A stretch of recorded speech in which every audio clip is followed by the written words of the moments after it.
Hey Sameen, Hey, welcome to the nice special meeting you. series of Yeah, all sure. PPL 3 teams captains interview. Yep. So how's it going today? Yeah, it's been a great day today. We had a good practice session, had seen some heroics from some of the players. As usual, it's been a to be part of all these kind of practice sessions and tournaments. So looking forward to it. Yep. Awesome, awesome. So, just reflecting back on the auction that we just had, what's your take on that, and how do you see that, from a team's and from a organization perspective? Yeah, from the organization perspective, I should rate it around, I guess, 1,000 on a scale of 100 or something, because it's been organized in such a professional way. The way the teams and pools were distributed, the way it was conducted, the way I guess every captain had contributed from their side by doing all their calculations, and also it was all smooth. At the same time, there was a lot of things which were going behind. Most of the people might not be knowing that. At the same point of time, if you see the execution, that gives you that level of kind of confidence, or the kind of level that we are expecting in this PPL. Yep. Awesome, awesome. So, looking back on your team that you got, which is the Gladiators, the new name that your team has now. How do you see your team? On the paper, it seems that you have a good mixture of batting and bowling, as well as I think you have two wicket keepers now. So, how do you see your team getting shaped, and are you happy with your team that you have got? Yeah, absolutely. I mean, whenever I did my brainstorming sessions with myself only to what kind of combination I should go for, what players I should look after, and all. Most of them work. I mean, that is going to happen for sure. But the team that I've got, I'm pretty much satisfied with it. I got a good combination of bat and ball. Also, I have two wicket keepers, and I do have experience of working with two wicket keepers in last two seasons as well. So it's the same thing, and.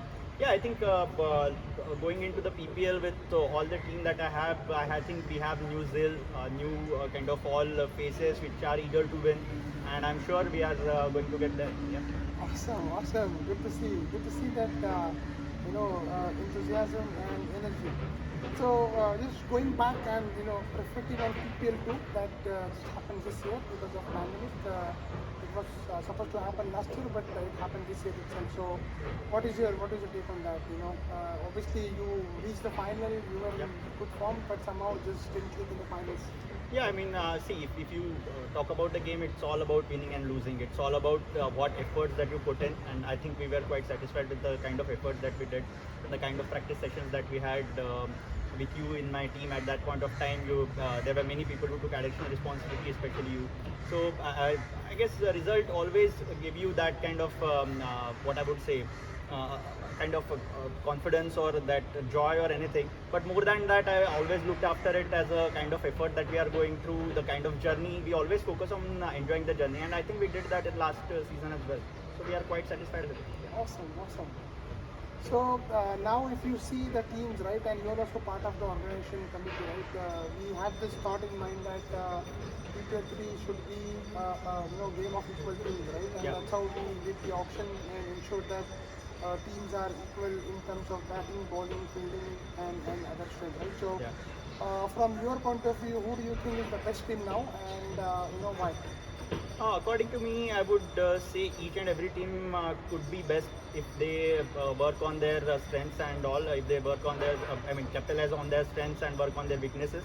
Every team has their plus and minus sign. I would not rate any team as of now as the best team or something. Every team has their best players going and all.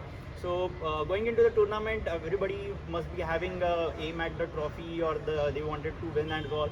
And along with that, our team has an additional motto as well, to enjoy the journey. That is going to be our. That was coming from the past experience that we had, and I'm sure that if we enjoy the game, results are always going to fall in place. Yep. I definitely agree with this motto to enjoy the game because I was part of Sameen's team for 2 years now. Yeah. Yep. In terms of weather, right? PPL 1 was played during the winters, Yep.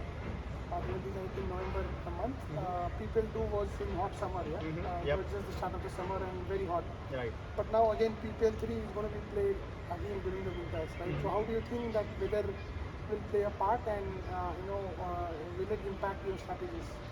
Yeah, of course. I mean, that is going to be one of the important factor. Last time, if you see the PPL2, at that point of time, whenever we have a second match in a day or so, at that time people we were used to get exhausted after playing let's say 2-3 over inning if they go for a hit or if they run continuously or something. But at in the month of November, it will be bit favoring batsmen as well. At the same time, dew is going to play a very important role for the first matches for sure. As we have seen in the practice sessions as well, there is a lot of dew. Yeah, so the ball is getting that kind of skid. It is getting wet, so it's not traveling. Then it gets traveling like nothing else. So the games keeps on changing, and that brings out the essence of the actual enjoyment or the thrill of what we are looking for the PPL3 as well. So Awesome. looking forward to it. Yeah. Yeah, awesome. Now, from your batting perspective, as we all know that your primary skill is batting, yeah, and somehow, you haven't been able to perform in PPL1 and PPL2 to the best of your abilities, but I think PPL3 can give a good platform so that you can explore and enjoy your batting as well. So, right, so how do you look your batting in PPL3? Yeah, absolutely. I'll tell you. I mean, for PPL1, PPL2, and for every match, every team, I guess everybody has a role that has been assigned. We do the assessment of the team that who can play the best role, what should be our role at what point of time. It based on the team's capability that who can pull at what point of time. So based on that, we used to take decisions. Same in the PPL1 as well, and in PPL2 as well. We tried to, if you remember the match which we were having with Rahul's team with Black Panthers. At that point of time, we lost a couple of wickets, and I went there and played a kind of a steady game over there, just to make sure that we are not losing many wickets. So every game and every kind of season will bring additional responsibilities. The way we should approach the game, that is always going to change, and for sure PPL3 you will see a lot of changes in that as well. So we are going to see the much awaited 50 from Sameen Dev. Absolutely, looking forward to it. Let's see. Yeah. Now, in terms of PPL3 or in terms of schedule of PPL, right? I know it's very exhausting. You have to play at least 3 matches within a couple of days, and Right. the timing could be anything. It could be morning, hot during the afternoon, or it could be evening, right? Yeah, So, yeah. what do you think are important in terms of getting ready for PPL? And because if you don't have stamina, then obviously it is going to impact your game, right? Absolutely. So, how do you see that, and what you and your team are doing to get to that performance? Yeah, so, I mean that is again one of the very important factors, the stamina. I guess most of our team members, they have they have discovered their form, or they are getting into the groove of this. So most important thing is practice. So first of all, if people start coming into the practice and all, they'll get to know that what is their strength, weakness. That is one part. At the same time, if they are able to cope up with the 10 over kind of stamina, if they have, if they can run a lot, if they can hit and they can still survive in the game, if they can bowl a 3 over spell, if they can bowl a 2 over spell. So it all depends on how much practice that we do. For sure, it is going to be one of the another important factor is we should not over practice as well. But at the same time, everybody should be in a position that they should be able to pull this 2 days off.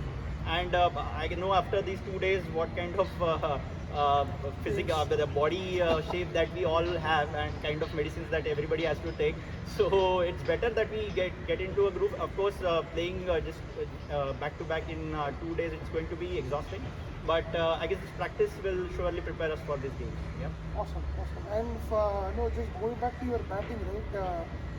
Whenever we see you bat, it seems that you have played a lot of leather cricket, back in your life, right? So, how do you see that change, and what you're doing to basically adjust your game for the tennis ball? Yeah, I mean, if you talk about leather cricket, it's always going to be straight bat cricket. The coach will stand behind you with a stump that if you go with the cross bat or something, they will hit you like anything.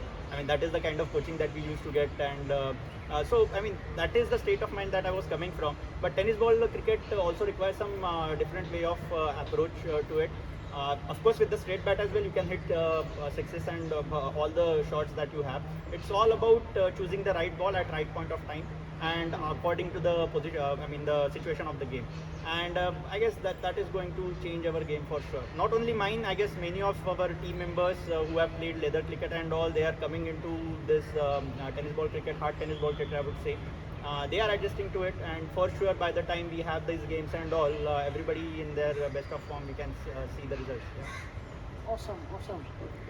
So now, we have just a month or so left for PPL 3, right? And we have some of the vacations in terms of Diwali and some other stuff, Yeah. right? So, how do you see injuries, important for team? And as we all know that Ravindra Chaudhary is not going to be part of PPL 3, unfortunately. So how do you basically handle those kind of things when you want to shuffle your team? Yeah, so see, always every team as of now, I guess we have around 13, 14 players. So we always have to work around because we have to give chance to each and every player as well. So we have always need to make put that balance into the team. We always even in the while playing as well. Let's say if some player on whom we are having some dependency or something, if he has backed out or maybe he's not able to perform on that day or something, we need to have a plan B or C.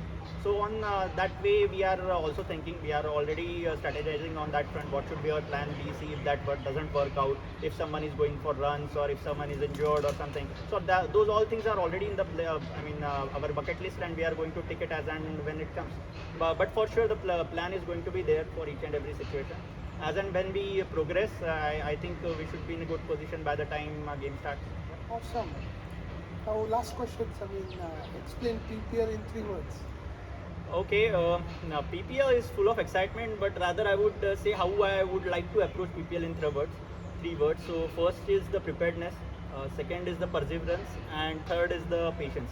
So that is going to be Wow. the 3 P's should let us learn. So patience, patience. Yeah, so preparedness, perseverance, and patience. Yeah. Wow, amazing. Thanks a lot, Sameen, and Yeah. all the best to the Gladiators, and I hope we get to see some cracking games. Sure. Thank Thanks you. a lot, Tejas, for your time, and it's been great having a word with you as always. Thank you, Sameen. Thanks. Thank you. Bye-bye.